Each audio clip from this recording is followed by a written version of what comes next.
ఓం శ్రీ గణేశాయ నమః. ఓం శ్రీ విష్ణురూపాయ నమః శివాయ. నమస్కారం అండి. 2024 ఆగస్టు మాసంలో ద్వాదశ రాశి వాళ్ళ మాస ఫలితాలు ఎలా ఉన్నాయో తెలుసుకునే ప్రయత్నం చేద్దాం. దానికన్నా ముందు ఎవరైతే ఈ వీడియోని చూస్తున్నారో లైక్ చేయండి, షేర్ చేయండి, సబ్స్క్రైబ్ చేసుకోండి. మరియు ఈ వీడియోని పూర్తిగా చూడండి. ఇక్కడ చెప్పే పరిహారాలని కూడా మీరు చేసుకొని తర్వాత మీరు కామెంట్ రూపంలో పెట్టండి ఎలా అనిపిస్తుందో. మరియు ఒక విషయాన్ని చెప్పాలనుకుంటున్నాను ప్రేక్షకులకి. చూడండి, రాశి ఫలితాలు అనేవి కాస్త 20 నుంచి 30% మాత్రమే వర్తిస్తుంది. అందరూ ఎక్కడ చూసినా రాశి ఫలితాలని వెళుతూ ఉంటారు. అయితే ఇక్కడ స్వజాతకం అనేది చాలా ఇంపార్టెంట్ అండి. అంటే మీరు పుట్టినప్పుడు ఆ ఒక టైంలో, ఆ ఒక సమయంలో ఏ ఏ గ్రహాలు ఎక్కడెక్కడ ఉన్నారు, ఏ ఏ దశాభుక్తి జరుగుతుంది. దశాభుక్తి చాలా ప్రముఖమైన పాత్ర వహిస్తుందండి. ఇప్పుడు కొంతమంది మీరు చూడవచ్చు, నిన్నటి వరకు బాగుండే జీవితాలు ఈ రోజు నుంచి ఆల్రెడీ ఒక్కొక్కటే సడన్గా జాబ్ పోవడము, సడన్గా భార్యాభర్తల మధ్య కలహాలు రావడము, లేదా ఆరోగ్యం క్షీణించడము, లేదా ఆర్థికపరమైన ఇబ్బందులు ఎదుర్కోవడము, లేదా నిన్నటి వరకు మనతో బాగున్న వ్యక్తులే మనకి ఈరోజు ఈ క్షణం నుంచి మనకి ఇబ్బంది పెట్టాలనుకోవడము, ఇవన్నీ కూడా దశాభుక్తుల వల్ల జరుగుతుందండి. దశాభుక్తులు చాలా important.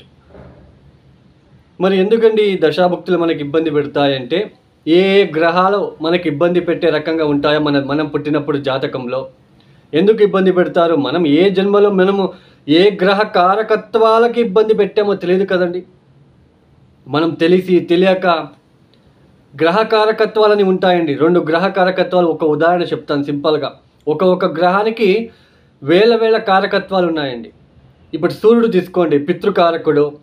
Government related jobs, government ఉద్యోగస్తులకు అందరికీ కూడా సూర్యుడు చాలా బలిష్టంగా ఉంటేనే గవర్నమెంట్ రిలేటెడ్ జాబ్ వస్తాయి.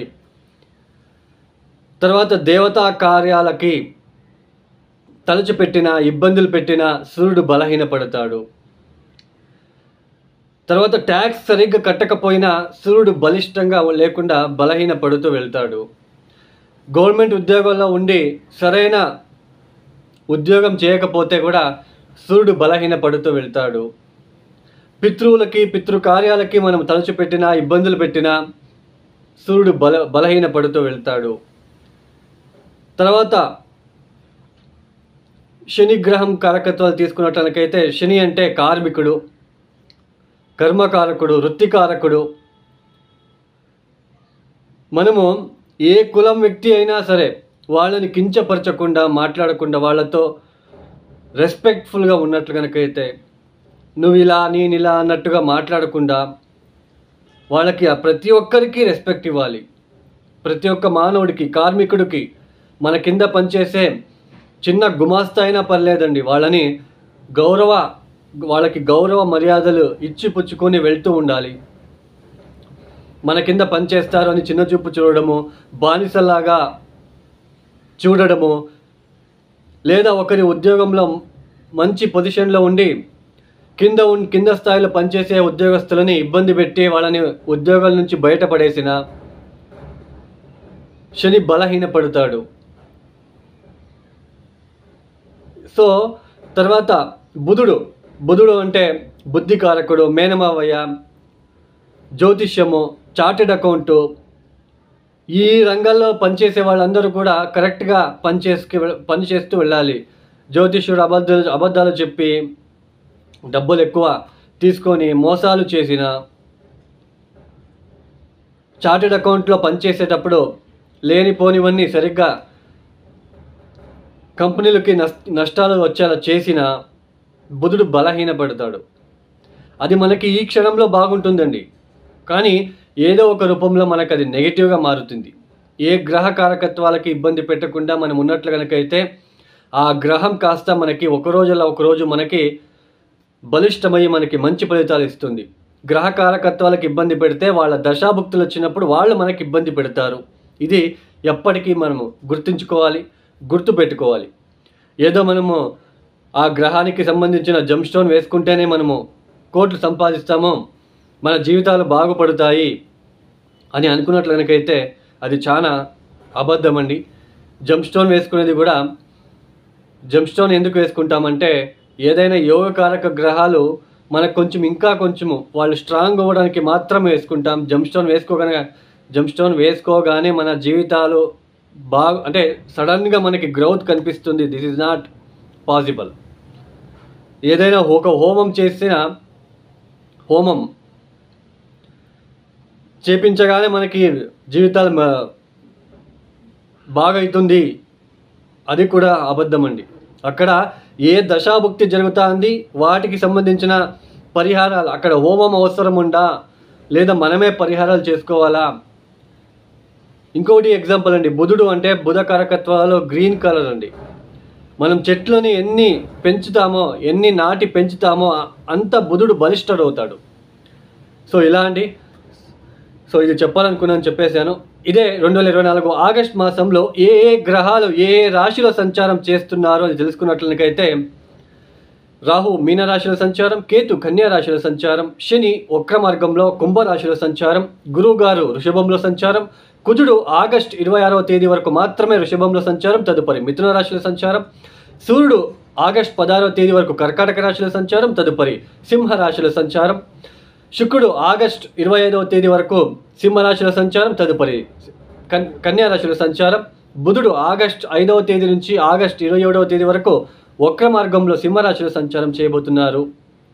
ఈ ఒక గ్రహ సంచార రీత్యా ద్వాదశ రాశి వాళ్ళ ఫలితాలు ఎలా ఉన్నాయో తెలుసుకుందాం.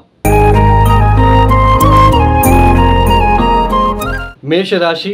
ఈ మేషరాశి వాళ్ళకి 2024 ఆగస్టు మాసంలో ఏ గ్రహాలు యోగిస్తున్నారు అని తెలుసుకున్నట్లయితే ద్వితీయ స్థానంలో ఉంటున్న గురువు గారు, ఆగస్ట్ 26వ తేదీ తర్వాత మారబోతున్న తృతీయ కుజుడు, పంచమానికి వెళ్ళి ఆగస్ట్ 16వ తేదీ తర్వాత పంచమ స్థానంలో సంచారం చేయబోతున్న సూర్యుడు, షష్ఠ స్థానంలో ఉంటున్న కేతువు, తర్వాత శని కూడా కాస్త యోగ ఫలితాలని ఇస్తున్నారు. అయితే ఇక్కడ ముఖ్యంగా శని వక్రించాడు. లాభాధిపతి వక్రించడము అనేది కాస్త ఏ విషయాల్లో మనకి ఇబ్బంది పెడుతుందో మనం తెలుసుకుందాం. ఇక్కడ ముఖ్యంగా అయితే గురు బలం అనేది ఉంటున్నది, కేతు బలము ఆగస్ట్ 26వ తేదీ తర్వాత కుజ బలం కూడా రాబోతున్నది. తర్వాత పంచమానికి వెళ్తున్నాడు సూర్యుడు, పంచమాధిపతి పంచమ స్థానంలో, అది కూడా మంచిదే. ఈ మేషరాశి వాళ్ళకి డబ్బుకి సంబంధించినది మీరు ఎవరికైనా అప్పు ఇచ్చినట్లయితే అవి కాస్త డిలే అవుతూ ఉంటుంది. శని వక్రించాడు, బట్ ద్వితీయ స్థానంలో గురువు ఉంటున్నాడు కాబట్టి అది వస్తుంది, బట్ అంటే అది డిలే అవుతూ ఉంటుంది. వక్రించిన శని వలన మనకి లాభాధిపతి వక్రించడం అనేది డబ్బు అనేది రావడానికి కొద్దిగా డిలే అయ్యే అవకాశాలు ఉంటాయి. రెండో వారం తర్వాత ఈ ఒక డిలే అనేది తక్కువ అవుతుంది, అంటే వచ్చే అమౌంట్ మీకు రావడానికి అవకాశాలు ఎక్కువగా ఉంటాయి. మీకు మాట విలువ పెరిగే సూచనలు ఉంటాయి. మీరు మాట్లాడితే చాలు మీ మాటకు విలువ అనేది పెరుగుతూ ఉంటుంది. తీర్థక్షేత్ర దర్శనాలు కావచ్చు, లేదా ఎక్కువ ప్రయాణాలు చేయవలసిన ప్రమేయం ఏర్పడుతూ ఉంటుంది. ఆర్థికంగా కాస్త లబ్ధి అనేది చేకూరుతూ ఉంటుంది. తర్వాత ఉద్యోగం విషయంలో చాలా అభివృద్ధిదాయకంగా ఉండే అవకాశాలు ఉంటాయి. తర్వాత ముఖ్యంగా ఇక్కడ ఏంటి అంటే శని వక్రించాడు కాబట్టి ఉద్యోగం వదలాలి అనుకున్న వాళ్ళు ఇప్పుడు వదలకండి. మీకు ఇంకో ఉద్యోగం వచ్చిన తర్వాత దాన్ని విడిచిపెట్టడానికి ప్రయత్నాలు చేసుకోండి. తర్వాత మంచి భోజనాలు, ద్వితీయ స్థానంలో గురువు ఉండడం అనేది మంచి భోజనాలు చేసుకోవడానికి అవకాశాలు లభిస్తాయి. తర్వాత మీ యొక్క కుటుంబంలో ఏదైనా వేడుక లాంటిది కూడా జరుపుకునే అవకాశాలు ఇక్కడ కనిపిస్తాయి. దీంతో పాటు సమ్ లేజినెస్, బద్ధకం, శరీరానికి బద్ధకం కూడా ఏర్పడుతూ ఉంటుంది ఈ యొక్క మేషరాశి వాళ్ళకి. తర్వాత ఈ ద్వితీయాధిపతి సప్తమాధిపతి అయిన శుక్రుడు ఆగస్ట్ 26వ తేదీ తర్వాత షష్ఠానికి వెళ్ళిపోతాడు. మేషరాశిలో పుట్టిన స్త్రీలకు వాళ్ళ అత్తయ్యతో ఏదైనా విభేదాలు కావచ్చు, లేదా పురుషులకైనా స్త్రీలతో కొంచెం ఆపోజిషన్ రావడము, వాళ్ళ నుంచి ధన నష్టం కావచ్చు, అది భార్య అవ్వచ్చు, మీ భార్యకి ఆరోగ్య విషయంలో ధన నష్టం అవ్వచ్చు. ఇలా స్త్రీలతో స్త్రీ నుంచి స్త్రీ వలన ఏదో రకంగా ఖర్చు అనేది సూచిస్తుంటుంది ఈ యొక్క మాసంలో చివరి వారం నుంచి. ఇలా ఎన్ని చిన్న చిన్న ఒడిదొడుకులు ఉన్నప్పటికీ మేషరాశి వాళ్ళకి గురుబలం అనేది ఉంటున్నది. పంచమ స్థానంలో సూర్యుడు ఉంటున్నాడు. తర్వాత ఆగస్టు 26వ తేదీ తర్వాత కుజుడు తృతీయానికి వెళ్ళిపోతాడు. సో మనకి ఎన్ని ఒడిదొడుకులు ఉన్నా వాటిని నెగ్గుకొని మీరు ముందుకు సాగే ప్రయత్నాలు అయితే చేసుకుంటారు. మేషరాశి వాళ్ళకి మొత్తానికి కాస్త అభివృద్ధిదాయకంగానే కనిపిస్తూ ఉంటుంది. అయితే చిన్న చిన్న ఒత్తిడులు, ఉద్యోగం వదిలిపెట్టకండి. ఉద్యోగం వచ్చిన తర్వాత వేరే ఒక ఉద్యోగానికి బదిలీలు కావాలంటే చేసుకోండి. ఈ సమయంలో అయితే ఉద్యోగం వదిలిపెట్టకండి. ఇక ఈ మేషరాశి వాళ్ళు తప్పనిసరిగా ప్రతిరోజు సూర్యుడికి అర్ఘ్యం ఇవ్వడము, ఆదిత్యోదయ స్తోత్ర పారాయణం చేసుకోవడం మర్చిపోకండి. కాస్త అనుములని మీరు ఆవులకి తినిపించే ప్రయత్నాలు చేసుకోవడానికి ప్రయత్నం చేయండి. కాలభైరవేశ్వరుడికి బూడిద గుమ్మడికాయ దీపాన్ని ఆ టెంపుల్లో వెళ్ళి వెలిగించడానికి ప్రయత్నాలు చేసుకోండి. ప్రతిరోజు మానకుండా సుబ్రహ్మణ్య కరావళం స్తోత్ర పారాయణం చేసుకోండి. ఈ యొక్క వీడియో మీకు నచ్చితే లైక్ చేయండి, షేర్ చేయండి, సబ్స్క్రైబ్ చేసుకోండి. సర్వే జనో సుఖినో భవంతు. ధన్యవాదములు.